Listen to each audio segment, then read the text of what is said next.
Welcome to the Technology for Good show. This is episode 18. We're doing really well. With me on the show today, I have guests and reasonably regular co-host Chris Adams. Chris, welcome back. Guys, hello from Berlin. Tell us again, Chris, for people who haven't come across you before, who you are and what it is you're doing in Berlin. Okay, I'm basically an environmentally minded nerd, I suppose. I work as a UX designer and product manager with Loco2, a European travel company, and I have a background working with a number of environmental data startups. And I'm a recent refugee from London to Berlin because, well, Berlin is awesome. That's pretty much it. And I've known Tom for a good few years, moving in similar circles. And that's how he got me to give him my lunchtime to talk about the internet with him while I'm here. Excellent, excellent. We're changing the show slightly this week. It actually kind of happened by accident last week. I had Chris Carnan on the show. I was at an event in Rotterdam during the week last week. I didn't have as much time to prepare, so I didn't have as many stories last week as I normally would. And instead, Chris and I got into a better discussion about each of the fewer stories. So I think that turned out to be a better format. So this week we have fewer stories as well, and Chris and I this week will talk about them a little more. There'll be fewer of them. So with that intro in mind, we'll go into the first story, and the first story is about Pope Francis. I was going to say the new Pope, but he's been there now about a year, I guess, and he's made a case for addressing climate change. And he says, if we destroy creation will destroy us. Now, it's not often you'll hear me talking favorably about religious leaders, but in this case, Pope Francis, and in fairness to the Catholic Church in general, seems to be doing quite a bit about climate change. They've held, where is it? It's down here. They've held a summit on climate change. They have a long history of Catholic environmentalism, apparently, including pro-environmentalist sermons delivered by Pope Benedict, Francis's predecessor, and Francis himself addressed climate change in his inaugural Mass as Pope and is rumoured to be working on a formal encyclical on the environment. So, Chris, what do you make of this? I mean, like I say, it's not often you'll hear me talking up religious leaders. What do you make of this? This totally blindsided me when I first saw it. In the UK. And in fact, thanks, because it was your tweet that brought me to this story. I saw it via you. Well, exactly. I mean, this is, when I first heard about this, this is not what you would traditionally associate with, religious leaders. Generally, people kind of steer clear of this. I mean, in the UK, you have had people, you've had religious leaders in the UK saying some things about this, but generally it's been this topic that you just don't really rock the boat or talk about so much. So to actually see such a large institution saying this was, well, it's pretty mind-boggling for me. One thing I should probably ask you, Tom, is that you said that mentioned about a formal encyclical on the environment. I'm afraid I don't know what an encyclical actually is. So. I was brought up Catholic, so I'm familiar with the term, and thanks for pulling me up on that, because not everybody might be aware of it. An encyclical is kind of like a position paper. Except, the Catholic Church being more a dictatorship, I guess, or a theocracy, it carries more weight than a position paper, because it says this is our formal position and we follow this or else you're out. So it's got the weight of the papacy behind it. So it says this is our doctrine from here on out. So it's a bit like their kind of CSR policy, basically. It's even more than a policy. It's a directive saying from here on out, this is our position. Oh wow, God, that is actually much stronger than I thought it would be then. Yeah. Well, nice to see some good news about the environment sometimes. Absolutely. And we normally start off the show with a bad news story. This time we're starting off with a good news story on the environment, and the good news continues. The next story we came across this week was from GM.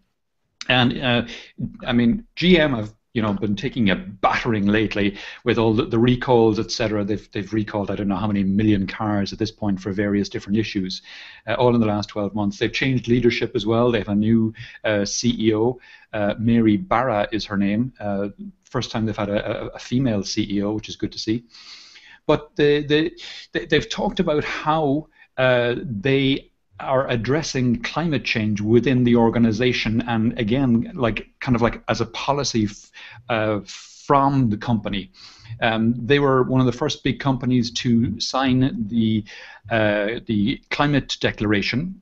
So this is not something that they're doing to distract from their current woes. They signed this climate declaration in March of last year, and they were one of the first big companies to sign it. And they talk about lots of things in the organization. But I think one of the nicest things that I saw in this story is how they're changing their kind of definition of what they do. They now don't see themselves as a provider of hardware to their end users. Rather, they see themselves as a provider of transportation. And so it's kind of joined up thinking in terms of public transportation as well as personal transportation. And the other thing that was really nice was the feedback that this guy Mike Robinson, who's their VP for sustainability, said he's getting from his internal stakeholders about their having signed this, and the feedback has all been extremely positive. It is kind of, they're having a hard time right now. They're getting beaten up in the press, and for good reason. But at the same time, this commitment to the environment that they're pushing down internally within the organization has raised the morale of its kind of troops, as it were. The internal employees are really on board with this. So it's raised internal morale quite a bit, and that's nice to see. I agree. There's not much more to add than what you said from there. The thing that would be quite interesting to see here would be if, in addition to making these statements, its funding of various kind of think tanks and advocacy groups in America is following is basically the walk to go along with this talk. Actually, there's a lot of stuff here, but it'd be really nice to see if they are no longer funding groups like, say, the Heritage Foundation or various people who have generally taken a position very much against, denying the existence of climate change on this. But no, this is actually very positive. It is, and the more big companies that do this kind of thing, the better for all of us, and the better for them and for their internal people as well. We've had a few tweets. Naomi Bloom has said, "Just love your hats." And Jonathan Hasema said, "It looks like you're conferencing in from a tropical isle." So it is kind of warm here. We've hit the summer here in Seville big time. It's 30 degrees outside. Hence the short sleeves and the hat. The trademark hat has become a Panama hat. So on with the stories. We'll stop with the distractions. And one of the big stories this week was Google's announcement of their self-driving vehicle. And they've had this autonomous vehicle project going for quite some time now, and in that project they've been doing modified Lexus and modified Prius, but they actually went out and designed and built their own car. And there's a video on this page here, and the links are in the notes. And this is what the car looks like. It's kind of a strange-looking car. There's no kind of about it. It's an extremely strange-looking car, but it's not just strange-looking on the outside. It's strange on the inside too. You sit into it, and there are no pedals, no brake, no accelerator. There's no steering wheel. It's very, very different. It's a fully electric car, and there's a kind of a start and stop button in the middle panel, and basically that's it. You tell it where you want to go, and it just goes, and it goes there at its own pace. In this case, this car is it's kind of hobbled at about 25 miles an hour. I guess that's for safety reasons, and it takes you where you want to go. It takes in the full surroundings. It slows down coming into corners, accelerates out of corners. It does all the things you'd expect it to do. It's an interesting project. I've read quite a bit about this. I'm not sure, Chris, why they decided to manufacture their own vehicle specifically, as opposed to continuing on with the modifications of others. What do you think of this project in general, and the fact that they've made their own vehicle in particular? I think this kind of ties into some of the idea about, I think the phrase used in the kind of automotive industry I've heard before is the new mobility. So it's a case of, and I think having a separate design is almost as much of a statement as any other to say, well, we aren't thinking in terms of having automobiles and cars here. We're thinking of finding a way to get you from A to B, and basically, it shouldn't really matter. I think moving away from an existing car where there's an assumption that there's a driver and a steering wheel and everything like that is pretty much just saying it's a good different set of affordances. It's like this is how you're expected to interact with this new mode of transport in the same way that you would, to make it feel a bit more like interacting with, I guess, a train or a bus or other, forms of transport which don't involve you having to actively drive around in it. I think that's the main reason, the main thing they've gone, the main reason for having such a separate, such a different design here. And also, it simply it provides a way more space when you don't have to provide a steering column and all these parts here, and make something available that's built around your person. Then you can end up with a lot more space for people to use it differently. Yeah, and you can see that in the video they have. You can see when there's one of the passengers who gets into the vehicle and she's blind and she has a guide dog, and the guide dog is able to sit in front of her, between her and the windscreen. So that was cool to see. If I was cynical, I would say, of course I'm not, but if I were cynical, I might say, the fact that there's no steering wheel and no pedals there, and no ability for you to drive means you can't be distracted, and you could have a screen in front of you serving you ads while you're going along.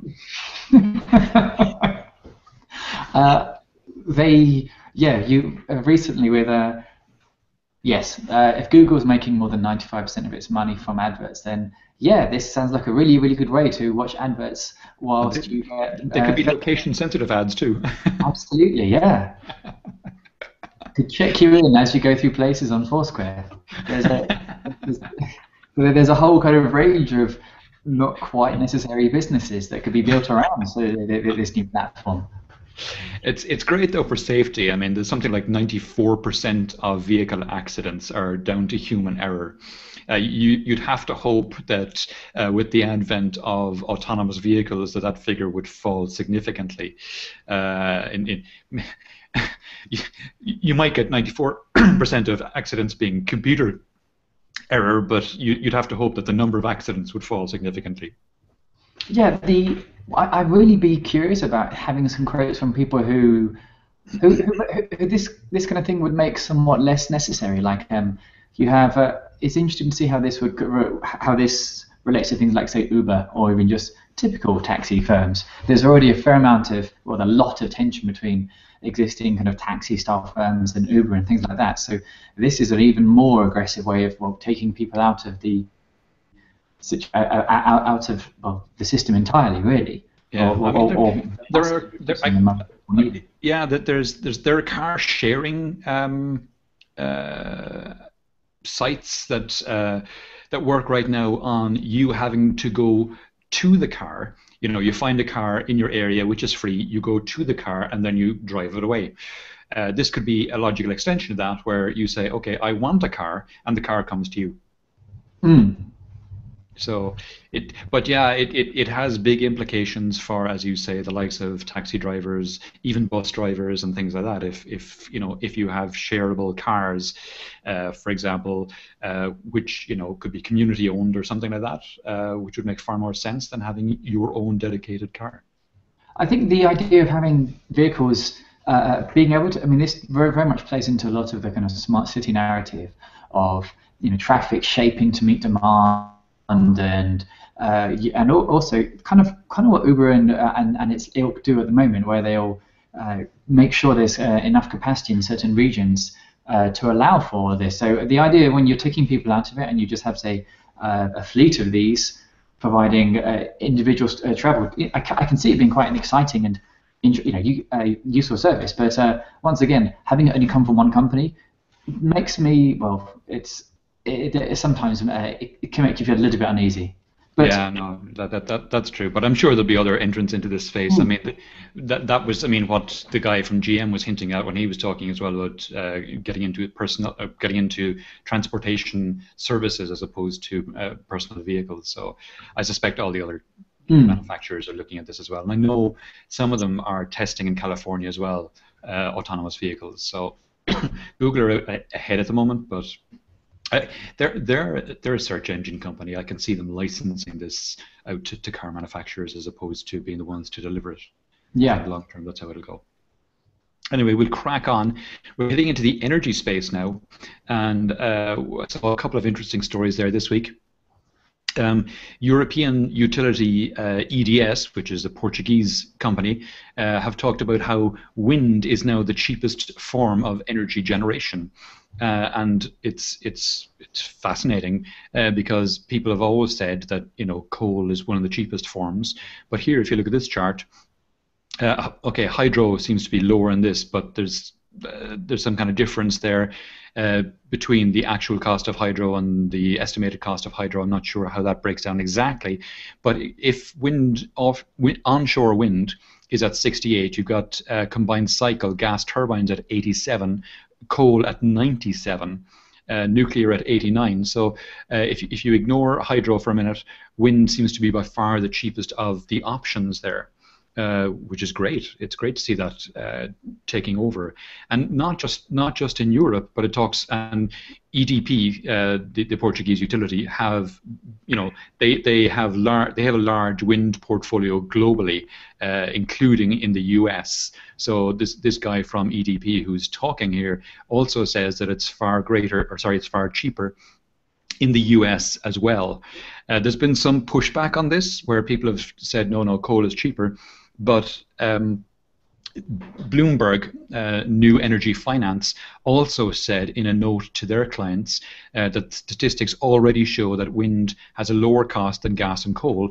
They say the cost of onshore wind is in the range of 42 to 78 euros per megawatt hour, compared to combined cycle gas turbines at 62 to 98.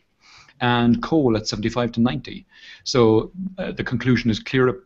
Apparently, wind is competitive in many locations, they say.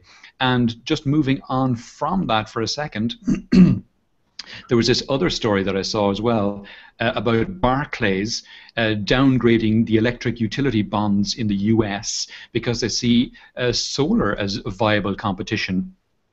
And that's interesting because what they talk about is the combination of solar and storage now becoming cheaper than grid electricity. So that has huge implications. And in the Barclays report, they say, based on our analysis, the cost of solar and storage for residential consumers of electricity is already competitive with the price of utility power grid in Hawaii. And of the other markets, California will follow in 2017, New York and Arizona in 2018, and many other states soon after. So, Chris, two things there. Wind is now the cheapest form of generation according to EDP, and according to both Bloomberg and Barclays, solar is going to be cheaper than grid power. It is already cheaper than grid power. In fact, solar and storage combined is cheaper than grid power in Hawaii, and will soon be in New York, Arizona, and several other states in the US as well. Renewables are becoming cheaper than fossil fuels. I know this is fantastic news. It's really, really good to see more reasons for people, more barriers being set aside. And it's interesting that you're talking about the idea of, I guess, electricity. These bonds being, devalued, as it were. You're seeing a kind of real interesting clutch of new startups coming up who are doing things in this area. I mean, one example, if I would point you to, is openutility.com. They're a UK company who are basically letting you generate electricity and sell it directly to other people. Really. So almost kind of circumventing this big grid system. The question, what you said about batteries and storage being so much more viable, that is actually something that was new to me, and maybe you might be able to expand on that a bit more, because I understand that previously generating power has always been relatively cheap. I mean, it was with wind, but being able to retain that so you can basically make sure you have a steady supply of power during the troughs when it's not so windy, or when it's not quite so not quite so sunny, I suppose. The storage thing has always been one of the problems for me. Yeah. That's my understanding of it. And you said that Yeah. that's being solved as well. Well, it's not that it's been solved per se. It depends on the market and the price of electricity in the market, whether it's cheaper or not. It's obviously always a balance. But the costs of storage are coming down. And a big part of this has been the electric vehicle market, who have put a huge amount of research and money into the storage technologies. So battery prices are falling, and they've fallen faster than anyone has expected, and they'll continue to fall.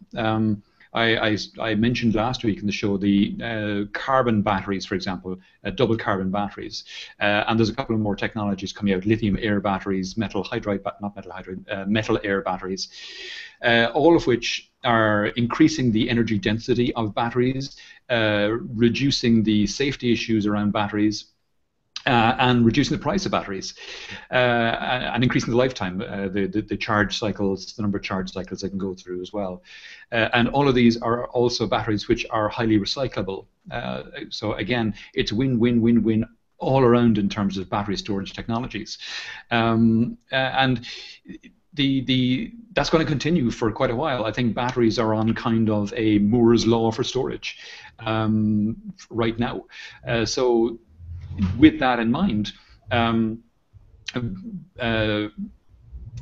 Barclays are saying, get out of utilities. If you've got investments in utilities, it's not a good time unless the utilities are in a really expensive state, or the utilities are, investing themselves in this area. Get out, because they are going to be not quite, well, yeah, disintermediated. They're going to be disintermediated, the way we've seen with media companies. There are new, as you mentioned, new companies popping up, new technologies popping up, which will make them redundant. This was a discussion we had in Rotterdam last week when I was at the GE event. I was on a panel there, and this was exactly the conclusion we came to. One of the audience members posed a question saying, what about the risks associated with some of these changes? Utility companies are risk averse. Are they going to stick their necks out? Are they going to go down the road of making these changes because they're risky? And the answer I gave was, well, if they don't, the risk is they'll be put out of business. It's as simple as that. I think this is a nice segue to move us on to the next story about Google and machine learning and data center efficiency. Absolutely, yeah. So this was a story that I came across on the Data Center Knowledge site, which is a great site around obviously data centers, and it talks about how Google, Google's Joe Cava is a really nice guy, lovely guy. I've met him a number of times, and he's their VP of data centers, and he's come up with all kinds of interesting ways for them to get their energy efficiency up. And they've got some really impressive ideas that they've tried out in different data centers. Using things like seawater to cool the data centers in some locations, and talk about using barges and others. And they're always trying new ideas. And one of these new ideas they've talked about in this story is using basically cognitive computing, using a neural network to analyze all of the data that comes out of data centers. And data centers are heavily instrumented, I won't say devices, they're facilities basically. They are very heavily instrumented. And you've got all kinds of different machines in there. You've got air conditioning machines, you've got air handling units, you've got chillers, you've got the computers themselves, and you've got loads that you can direct in different ways as well. You've got outside temperatures and things to take into account, as well as the internal temperatures in the room, which can vary from different parts of the room. You can have hot spots here and there. There's a huge number of variables to take into account. And what this project is it's Google saying, look, there's far too many variables here for us to, to attempt to try and control manually, because in any kind of testing scenario, you can only ever adjust one variable and then observe the change that makes. But of course, when you've got variables outside your control, like weather, it makes it far more difficult to analyze and test changes. So instead they've decided to throw a neural network option at it, where they throw all the variables into the neural network and let it analyze them all and come back with suggestions on tweaks to make. And they say the neural network is something like, if I remember correctly from the article, 99.4% effective, or 99.6, something like that, effective at modeling the PUE. And if it's that accurate at modeling the PUE, then there's no problem throwing variables at it and seeing how it'll change the PUE, whether it'll go up or down. So it's an interesting take. It's not something I've come across anyone trying before. It makes a huge amount of sense. I mean, they've got the neural network, capabilities, but they say it's something that you can do on a single server or even a high-end desktop. So it's something I would like to see them open source and make available to data centers everywhere. I don't know if they'll do that. I presume not. I think open sourcing stuff like that is more in Facebook's DNA. And the Open Compute project, but this strikes me as something that could do a huge world of good at a global stage. What are your thoughts, Chris? I agree with you. I mean, I'm really glad you mentioned Facebook and the Open Compute project here, because Google's data centers have generally been one of its competitive advantages. They've been extremely proprietary about that technology compared to Facebook and other organizations. And partly, the Open Compute project was basically set up to kind of bridge that gap between Google, which had relatively space-age data centers with incredibly low PUEs, and this myriad other ones which don't have the same efficiency. And when electricity is basically the second highest cost after staff in these large companies, you can see how that's going to be a real, a real differentiator for them. One thing we should probably touch on, though, Tom, power usage effectiveness. So PUE, for those not actually too involved, not au fait with data centers on a day-to-day basis, Tom, it's basically it's a number usually which is above 1, and it gives you an idea of how much energy is used to provide the energy to kind of run a server. So a high PUE of, let's say, 1.7 means that for every watt of power going into running the server, maybe 0.7 is being used to either cool it down or make sure that the server is in some kind of state to perform that computing. So the lower ones are really, really good. And you probably know a bit more about this than I do, Tom, actually. And for those who aren't data center nerds like us, it might be worth briefly just touching on that. Sure, yeah. I mean, you've explained it perfectly. Oh, okay. PUE, the lower the value, the closer to 1.0 it is, the better. The highly efficient ones, the Facebook ones, for example, come in, the one they built in Prineville comes in around 1.06, 1.07. They've got a real-time dashboard on their data centers as well, so you can see them in real time, what their PUE, and I think they publish their WUE as well, their water usage efficiency. There's also a carbon usage efficiency, CUE, which very few companies publish. eBay is one of the few that do on their dashboard. But yeah, it's a measure, as you say, of what kind of power is wasted. Anything above 1.0 is wasted power. It's power that's used for cooling, lights, networking, that kind of stuff. The 1 is what's used in the compute. So the lower you can get that, obviously, the better. And what Google are saying in this article is they're getting that neural network to help them bring that as close to 1.0 as possible. So interesting stuff. Okay, moving away from power and energy now. There was a report came from Mary Meeker, who is an analyst who generally brings out reports once a year on the state of the internet, and her report This year talks about how we're seeing a rise in communications from devices other than computers. Basically, she's saying that the biggest source of data now will be devices like the wearable devices like the Fitbit Force and the Up and the Jawbone Up and things like that. Basically, it's all sensors and devices, mobile devices and sensors, which are now broadcasting information.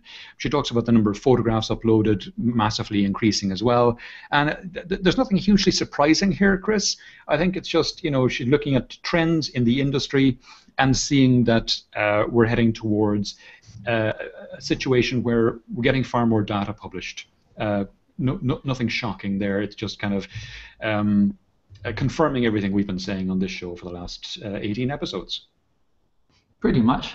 There's one thing related to this actually. There is a website called Pinboard, and the founder of the website, he was also talking about this recently. This idea of that you have basically with a shift to how advertising is often being used to kind of fund a lot of these startups, and the fact that your typical company lasts for about 2 years, it's the exceptional ones that tend to survive.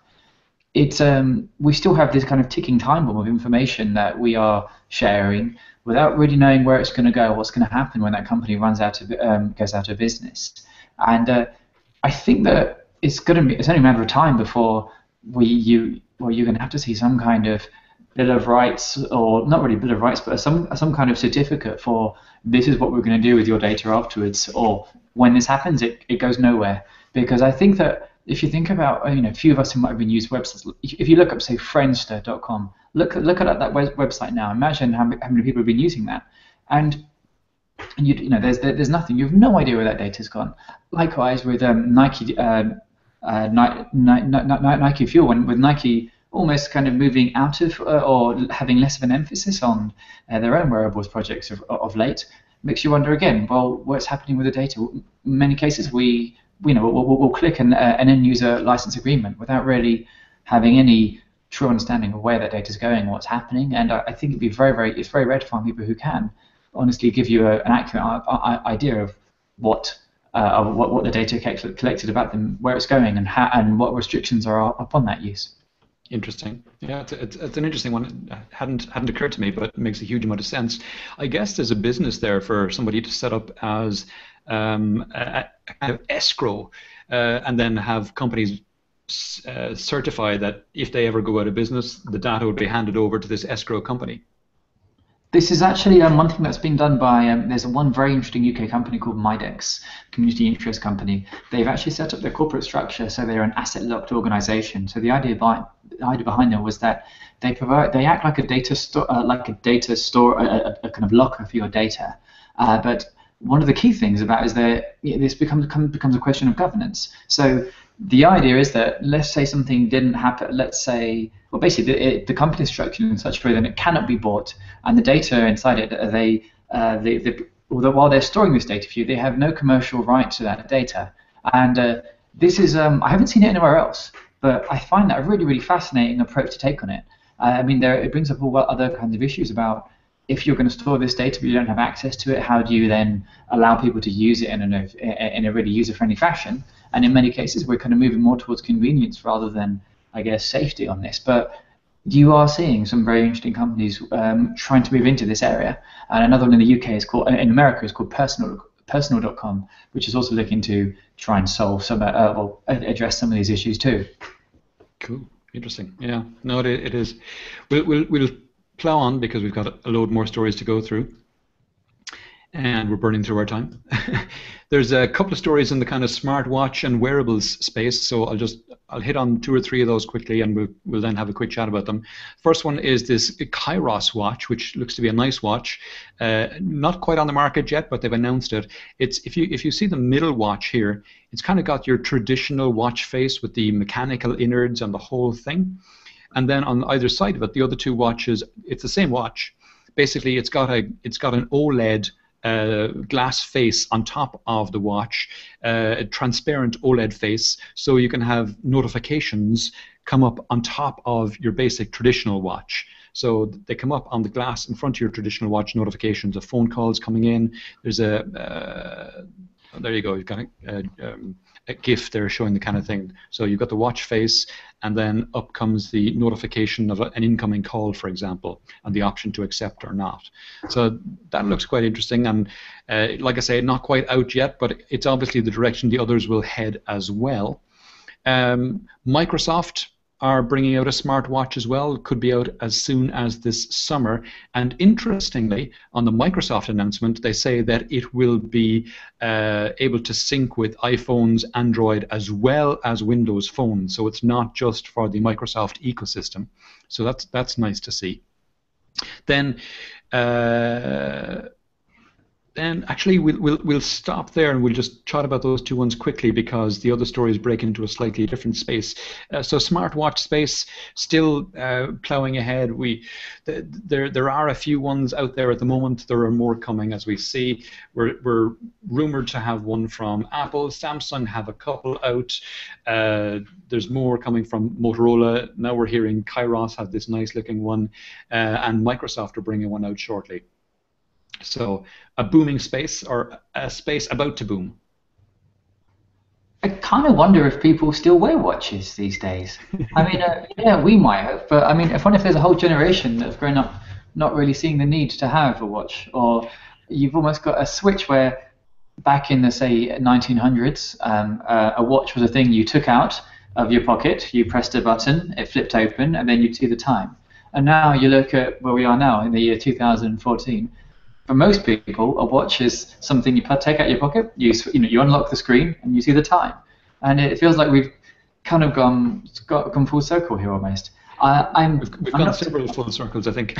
Yeah, I'm not convinced about watches, about this smartwatch thing, to be honest. I think it's I haven't seen a really compelling case with these, and in many cases there seems to be too many compromises in having an actually nice thing that you want to have on your wrist that isn't going to run out of battery or anything like that yet. Maybe later on, but now... I think on the battery front, I totally get what you're saying.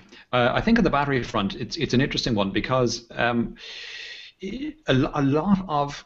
If we think back to the last century when people wore watches, a lot of the watches you had were either driven by battery or they were automatic. They wound themselves based on the movement of your wrist.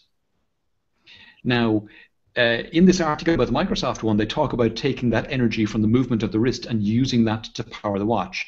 It wouldn't be the only source of power, but it would prolong the life of the battery in the device, apparently.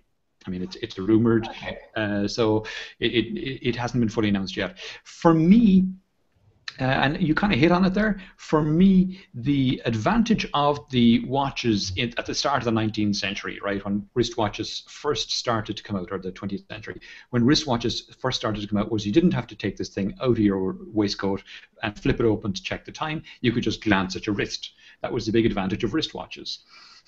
Now we've gone back in time, kind of. As you say, we pull the phone out of our pockets, we power up the screen, and we look at the time.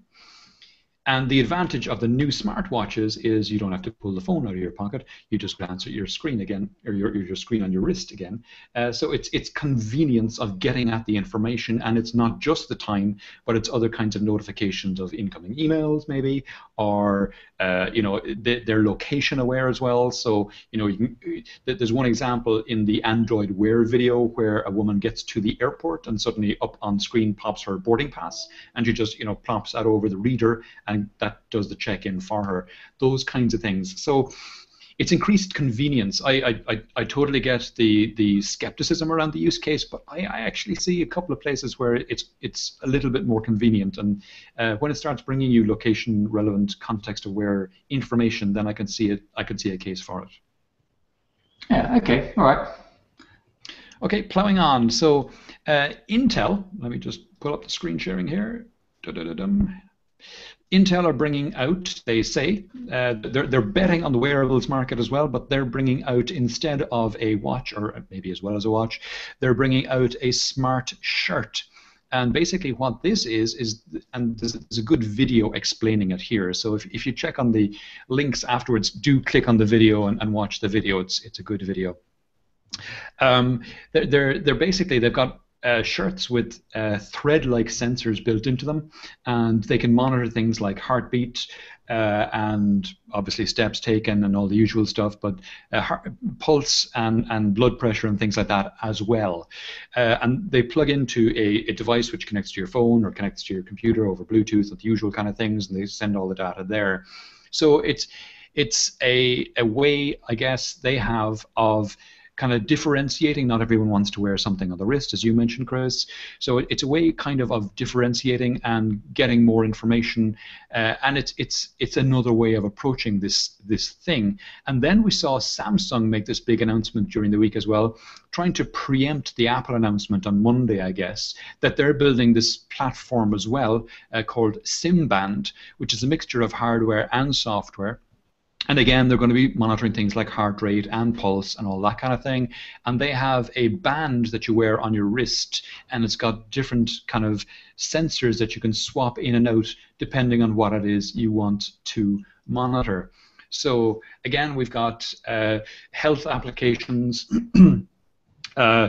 wearables monitoring not just your steps, but your heartbeat, your pulse. We've got the Apple announcement on Monday. We've got the Samsung announcement now. So this all seems to be like a space that's about to explode as well.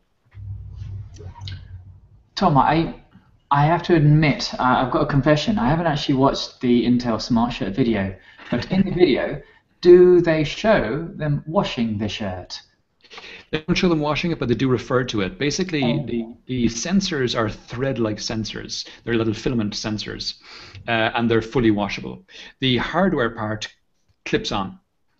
So there's a hardware part, a bit, it's like a little black box, something like that. You plug it into the shirt, and it sticks into the pocket, and off you go. You can be pushing weights, you can be cycling, you can be doing whatever. It monitors your I presume it monitors your output of sweat. It monitors, there's a number of things it monitors: heartbeat, pulse, obviously, blood pressure, all the usual kinds of things. Movement as well, probably. Just again, they're thinking about kind of as a platform. They're not going to manufacture it themselves. They're going to license it to other people to manufacture, and like I say, it's agnostic in terms of iOS, Android, Windows, whatever device you can put in the information and read it. So it seems to be everyone's getting into it, Chris. Yeah, I don't know much more to add than that, other than there's lots of excitement. I haven't seen, and kind of there's lots of internet fridges around, but which are solving problems which I didn't think I had yet. But hey, it's still early days, I suppose. I guess part of it, Chris, is there's a lot of people interested in their health and well-being. And up until now, it's been hard to get any kind of concrete information. But now with these kinds of things, you can start to quantify it more. You can look at trends over time. I think as yet there hasn't been a decent platform for analyzing the information, but I think we're getting closer to that with the Apple and Samsung announcements. Then as well, and I'll touch on this in a second with another article I have. We're starting to see other players get into the market. And in fact, let's move on to that, because there's a couple of other stories that are interesting in this space. So if I can find them, I think I have them in the wrong order here on the tabs. I have. So let me scoot across a couple of tabs here to this one. First of all, there's a big data story talking about how big data is helping to prevent suicides. And while that's reasonably interesting, and look analyzing big data and watching out for triggers that people might be on a path towards suicide, and trying to intervene to prevent that. But the other, and that's an interesting story, sure. But I think the other one, which gets to your point, Chris, is this story that I don't like referring to stories on Greenmonk because I'm typically the author, and it sounds like I'm blowing my own trumpet. But okay, I'm blowing my own trumpet in this one. This was an interesting story, I think, that I wrote on Greenmonk during the week, talking about how technology is completely revolutionizing the healthcare industry. And we talk about things like the smartphone applications, the new applications that are monitoring things like steps, glucose levels, blood oxygen, even ovulation, connected devices like the Fitbit, the Jawbone, the Withings Pulse, et cetera, the clothing that we've talked about already, the hiring of employees by Apple and Samsung that are, building out their health book applications and things like that. But then going further back in the stack, you see things like IBM announcing its artificial intelligence play Watson, and that's making huge inroads into the health industry. And there's a video out there at the top about that. And they've been partnering with people like WellPoint and Memorial Sloan Kettering, looking into cancer and things like that. But they've also announced as well that they're opening up Watson, and it's becoming a platform for developers to create applications. And they've also bought this company Cognia, who are an AI play or an AI personality play. So it's a bit like Siri or Cortana, but for Watson. So you've got these several things, and then you've got SAP announcing HANA as well. So there's several kind of things coming together in this space, which I think make it a really interesting space. And I think particularly when you look at the IBMs, the SAPs, probably Google will get in there at some point as well. You've got Samsung and Apple, Intel. What you're going to start to see happen is you're going to start to see a proper platform in there and applications coming out of that. So the platforms will, analyze data which, is coming from various sensors, but then you'll start to see things like medical applications for doctors, where they get access to your data and they can analyze that either before you come in or when you come in. And I saw written up as well an interesting one where doctors have an application where they can send you a query, a spreadsheet, not a spreadsheet, but a form to fill out, okay, before you go in to see them. You get this personalized form to fill out, or it'll be partly populated by your data already. You start filling it out, you start answering a couple of questions, and by the time you get to the doctor, the diagnosis is 90% done.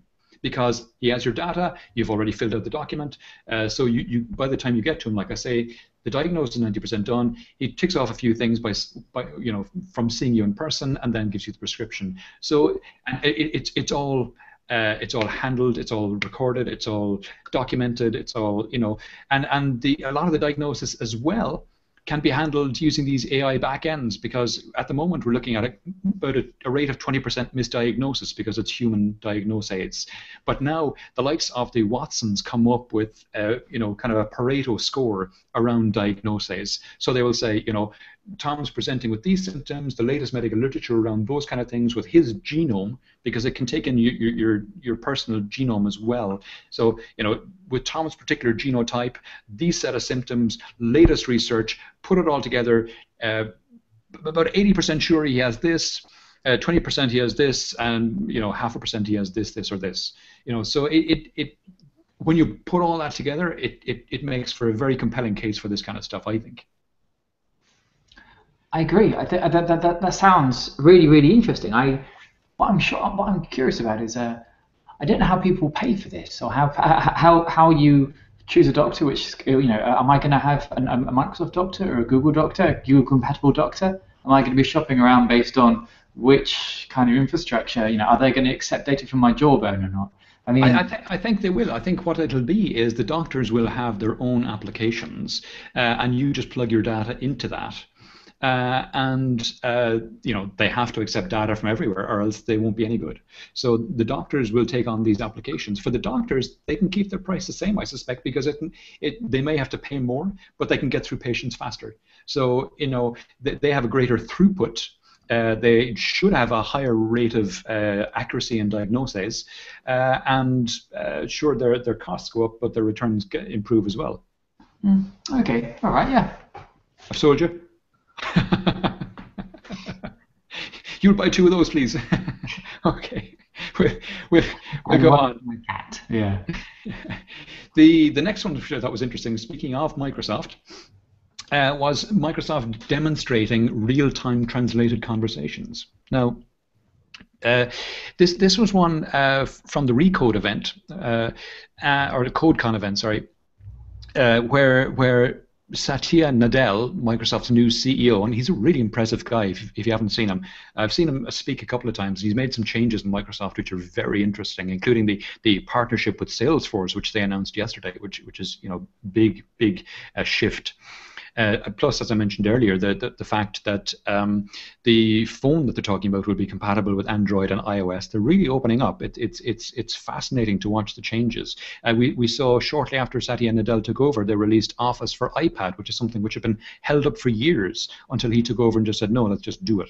But now what they have, and this announcement is around Skype, and they're going to, I don't know when this is going to happen, this is a pre-beta, but it's a really interesting demo where they say they have this AI engine at the back of Skype, this artificial intelligence engine at the back of Skype, where it takes in all kinds of languages and understands all kinds of languages, and it can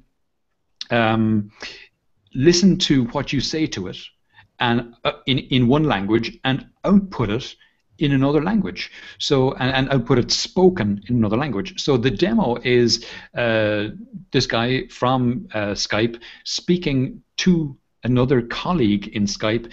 He speaks to her in English, and she responds in German. And the Skype acts like a Babelfish from the Hitchhiker's Guide to the Galaxy. Thank you. Hitchhiker's Guide to the Galaxy, exactly. It translates. So he speaks it in English. It speaks it to her in German. She replies in German, and it speaks it back to him in English. So it's fascinating technology. And it seemed to be quite accurate. And what Satya was saying is the more languages you throw at it, the better it gets at each new language or at each existing language. So I don't know. I really don't know, Chris, because we both know that machine translation of language is very difficult, and no one's done a really good job on it to date. Google Translate is okay. It does well 80% of the time, I want to say.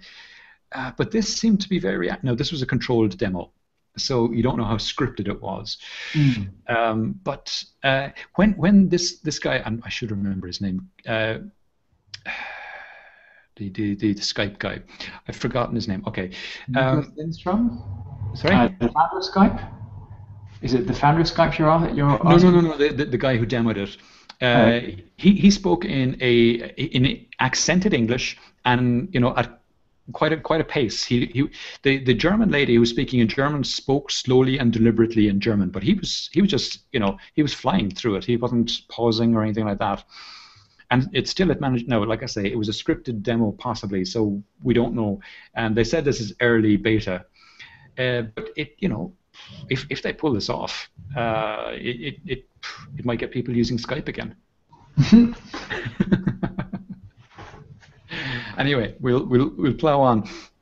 The next interesting one I saw, and it's only marginally interesting. I thought it was interesting because I haven't seen it before, but it's this application called Quip, and I don't know if you've seen it or tried it, Chris. No, this is entirely new to me. Yeah, it's a new one. It's not a new application per se. It's been around a while, but what it is it's a word processor, and you kind of go, oh yeah, so what? I've come across half a dozen word processors over the years. The two main word processors out there are obviously the Microsoft Word one and also the Google Docs and Spreadsheets. Those would be the two main ones, and they're the two ones I use primarily. I use Google Docs and Spreadsheets primarily, and occasionally I'll use Word if somebody sends me a Word document. More often than not, I'll drop it into Google and read it within Google, but occasionally I'll read it within Word. But this one, Quip, is one which is built from the ground up for the mobile interface. And I had a look at it, and it's quite good. It is quite good. I haven't tried it on the tablet yet, but on the mobile phone, I've tried Drive with the Google one on the mobile phone. It's okay, but it's not great. But this one is built specifically for mobile devices as well as web. So you can create documents on your mobile device, be it tablet, be it smartphone, uh, and you can access them on the web, or you can create them on the web and access them on your smartphone. Nothing revolutionary there, but it's just in terms of the interface, it's really, really nice. They've done a really good job on it, and it's got an IM client, seamlessly within it as well.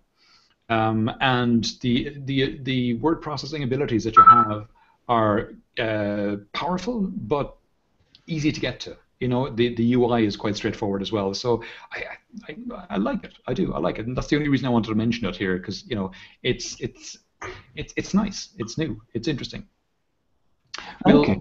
We'll keep going though, because we're coming close to top of the hour, and we still have a few stories to get through. Let's see, next one, Google's diversity. Yeah, we've 3 or 4 more stories to get through. The Google diversity one, I think, is reasonably straightforward. There's not much to say about it, really.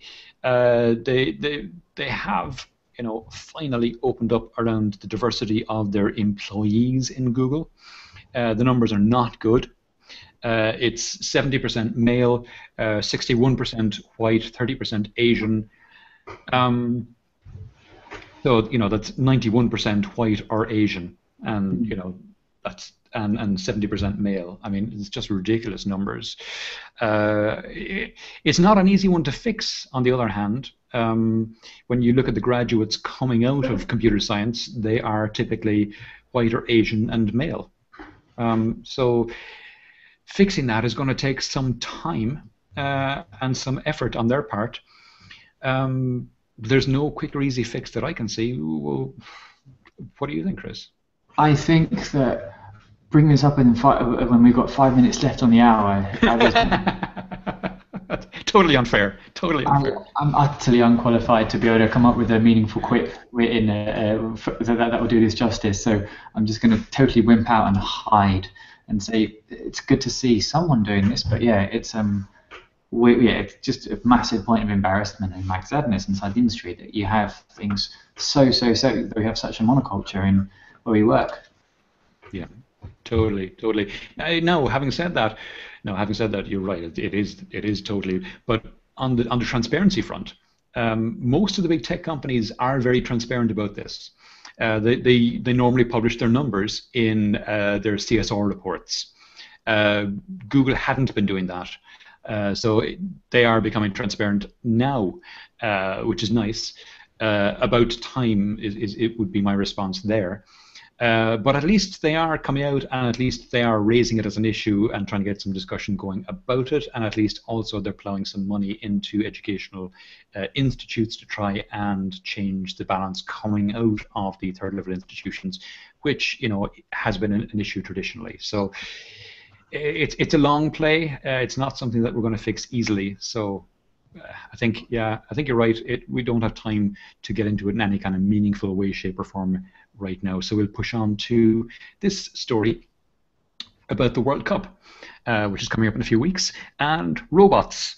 Apparently, the first kick of the first ball in the World Cup will come from somebody who is paralyzed, and they will be able to get up out of their chair, walk, and kick the ball because they'll be in a robotic exoskeleton controlled by neural pathways, by a helmet they'll wear, which will read their thoughts more or less.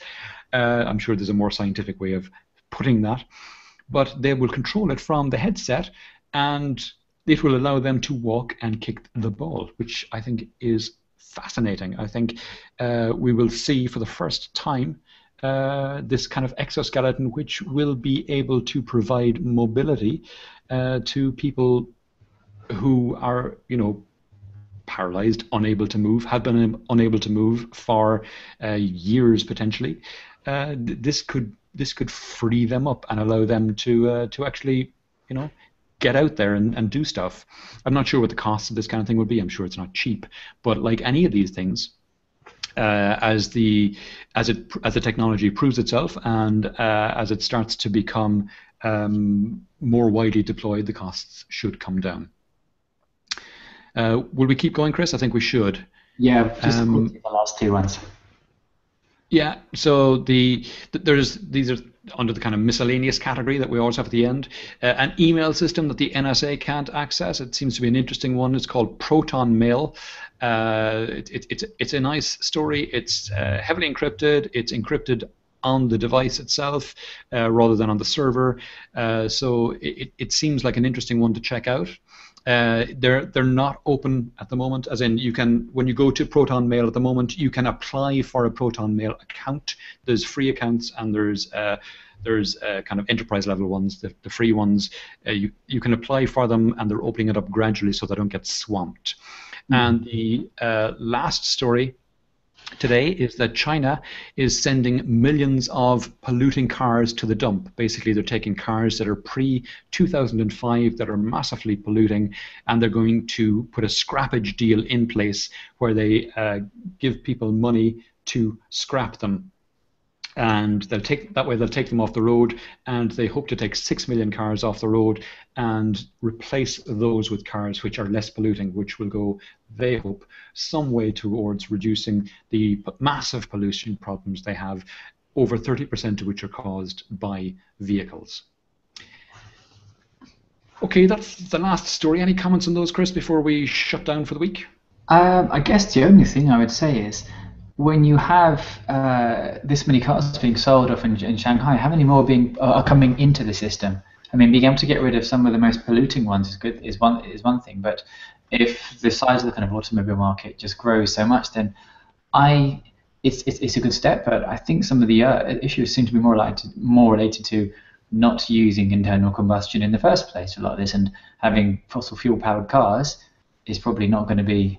I think that's going to be the real shift that you see, but we haven't. I don't see much evidence of that at the moment. And also, just designing cities so they're walkable as well would probably make larger differences too. Yeah, walkable or better public transport infrastructures, I think, and also electrifying the fleet is vital. It's something that we've been hoping for quite a long time. We're getting there, but slowly. Tesla have given the market a huge kick up the ass, which is fantastic, but the Tesla cars are still massively expensive. Hopefully the Google initiative will push it forward. Hopefully the Tesla Gigafactory will kick it forward. And hopefully the other car manufacturers will, jump into the space as well. They've been slow to get there, but they are moving that direction. But yeah, it's true. We need to get off fossil fuels. We need to get electric vehicles, and the electric vehicles need to be powered by renewables. Cheap renewable energy, clearly. Exactly. As we said earlier in the show, the energy is cheapest when it's renewable. So I guess in that sense, it's all good. Yeah, that seems a nice note to end the time today. Yeah. Exactly. End on a high. Awesome. Yes. Chris, it's been great. Thanks as always. And pleasure as always, Tom. Super. And the show will be back next week, same time, same channel. Chris, right. do you want to say something there just before we go? No, I was just saying it's been fun, and I'll probably see you next week. Also, if anyone is watching and they're going to Eco Summit on Tuesday and Wednesday in Berlin, well, say hi. I'll be there. All right. Ta-ra. Super. See you guys. Thanks for everything. Cheers.